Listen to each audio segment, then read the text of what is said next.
पुन्हा पुन्हा खावीशी वाटणारी गोकुळ बासुंदी। नमस्कार। कसबा दरडी गावामध्ये आज प्रथमतःच दहीहंडी उत्सव या निमित्तानं आज या ठिकाणी ग्राउंड पूजा आणि तसंच स्टेज पाहणी हा कार्यक्रम आज पार पडला। या कार्यक्रमासाठी या गावचे उपस्थित असलेले या तालुक्यातील नेते आदरणीय रवींद्र पाटील साहेब, त्याचबरोबर दुसरे संजय सिंह पाटील साहेब, त्याचबरोबर माजी सरपंच चौकट बक्षू साहेब, त्याचबरोबर उपस्थित असलेले उदय नाना, आमचे मार्गदर्शक माजी सरपंच मारुती पवार मामा, त्याचबरोबर माजी सहकारी अभि तापेकर या शुभारंभ प्रसंगी आणि पत्रकार परिषद या निमित्तानं उपस्थित असा आपण हा कार्यक्रम घेतला आहे।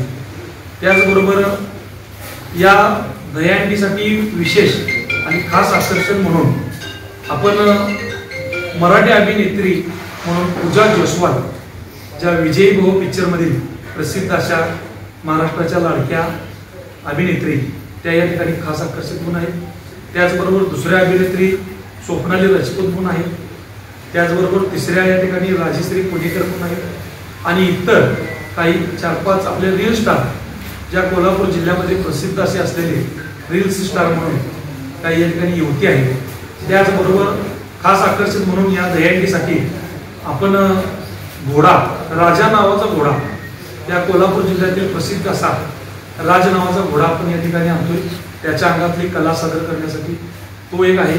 त्याचबरोबर कोल्हापूर जिल्ह्यामध्ये ज्या मुली आहेत धुंदवडे गावातील, त्या ठिकाणी लेझिम पथक मुलींचं आहे, ते सुद्धा आपण अतिशय सुंदर आपल्या गावातील, भागातील, विभागातील, तालुक्यातील काही हायस्कूलच्या शिक्षकांच्यासाठी किंवा त्या मुला-मुलींना त्यांचा आदर्श मिळावा म्हणून अतिशय उत्कृष्ट आणि सुंदर असं आपण लेझिम मंडळ या ठिकाणी आणले आहे। आणि त्याचबरोबर खास आकर्षित म्हणून या अनेक अशा सांस्कृतिक कार्यक्रमातील कला सादर करणारे कलाकार सुद्धा आहेत। आणि या कार्यक्रमासाठी माझे नेते कोल्हापूर जिल्ह्याचे व या महाराष्ट्र राज्याचे राज्यसभा खासदार आदरणीय धनंजय महाडिक साहेब यांच्या शुभ हस्ते या दहीहंडीचं उद्घाटन होणार आहे। त्याचबरोबर त्यांच्या सोबत आदरणीय या कोल्हापूर जिल्ह्याचे पालकमंत्री प्रकाश आंबेडकर साहेब यांना सुद्धा निमंत्रित केलेले आहे। त्याचबरोबर महाराष्ट्र राज्याचे शिवसेना शिंदे गटाचे माझे नातेवाईक सहकारी मित्र ते सांबरे साहेब, निलेश सांबरे साहेब, हे सुद्धा या ठिकाणी उपस्थित राहणार आहेत। त्याचबरोबर सागर भाऊ पाटील गोल्डमॅन उद्योगपती, ते सुद्धा या ठिकाणी उपस्थित राहणार आहेत।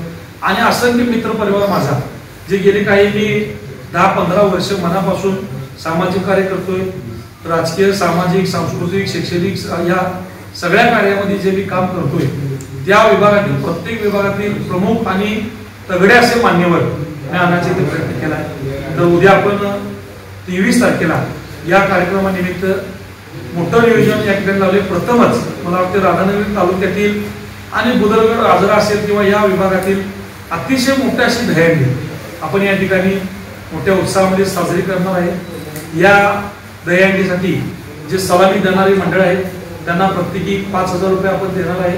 त्याचबरोबर विजयी उमेदवाराला, विजयी या ठिकाणी दहीहंडी पथकाला, गोविंदा पथकाला आपण 51,000चं या ठिकाणी बक्षीस देणार आहे। मान सन्मान पत्र असेल किंवा त्यांची ट्रॉफी असेल, हे सुद्धा आहे। विविध भागातील, विविध तालुक्यातील, आपल्या 3 तालुक्यातील आणि जिल्ह्यातील सर्व मुख्य पदाधिकारी या कार्यक्रमासाठी उपस्थित असणार आहेत। सर्व राजकीय पक्षाचे नेते, पदाधिकारी, मित्रपरिवार, त्याचबरोबर महिला बचत गटाची काही मंडळी, ती सुद्धा मोठ्या प्रमाणात या ठिकाणी उपस्थित राहणार आहे। तर माझी विनंती आहे की सर्वांनी प्रथमतःच एवढ्या मोठ्या उत्साहामध्ये हा कार्यक्रम साजरा होतोय, तर याचा सर्वांनी लाभ घ्यावा। खास करून या विभागातील कॉलेज असतील, हायस्कूल असतील, सर्वांनी या ठिकाणी शिक्षकांनी आपल्या मुलामुलींना या ठिकाणी या संधीचा लाभ देण्यासाठी उपस्थिती लावावी या निमित्ताने मी होतो। 2 वाजता या ठिकाणी विविध प्रकारचे सादरीकरण करण्यासाठी कलाकार येणार आहेत। त्यामधील या ठिकाणी आकर्षित घोडे, ते पहिल्यांदा 2 ते 3 पर्यंत कार्यक्रम करतील। त्यानंतर 3 नंतर या ठिकाणी धोंदोडेगावच्या मुलींचं जे लेझिम मंडळ आहे ते सादरीकरण होईल दानपट्ट्याच्या माध्यमातून. त्यानंतर आपलं 4 ते 6 मध्ये सांस्कृतिक कार्यक्रम कलाकारांचा सादर होईल आणि 5:30 ते 6च्या दरम्यान मुख्य आपले प्रमुख नेते मंडळी या ठिकाणी उपस्थित होतील आणि त्यानंतर दहीहंडीचा आपला शुभारंभ होईल आणि आपला दहीहंडीचा कार्यक्रम मुख्य चालू होईल. स्पर्धेत 15 संघांच्या वर चालू आहे, परंतु या ठिकाणी एवढ्या मोठ्या प्रमाणात मुलांची व्यवस्था होणार नाही, कारण एका ग्रुपमध्ये पथकामध्ये 400 ते 500 मुलांचा संघ असतो. त्यामध्ये 4 संघ जरी झाले तरी साधारणपणे 2000 मुलं झाली आणि मग प्रेक्षक किती आणि मुलं किती याचा विचार करून जरी 9, 10, 15 संघाचं कॉन्टेंट असेल तरी मोजकेच ताकदीचे संघ या ठिकाणी आपण घेणार आहे. ॲम्ब्युलन्सची व्यवस्था केली आहे, पथकांना कुठलेही प्रॉब्लेम येऊ नये त्यासाठी आपण ती व्यवस्था केली आहे. वैयक्तिक आपण कमिटी केली आहे, 100 ते 200 युवकांचे त्या ठिकाणी आपण कमिटी केली आहे.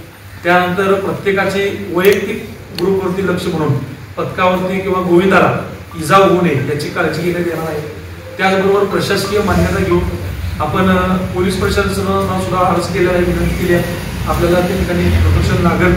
कुठलंही या ठिकाणी गैरवर्तन किंवा बाकीच्या काही गोष्टी अडथळा होऊ नये किंवा कुणालाही दगाफटका होऊ नये यासाठी अतिशय चांगलं नेटकं नियोजन आपण प्रथमतःच केले. म्हणून ताज्या बातम्यांसाठी आरके न्यूजच्या YouTube चॅनेलला सबस्क्राईब करा आणि बेल आयकॉन प्रेस करा. आला श्रावण श्रावण दारी हिरवाईचं तोरण.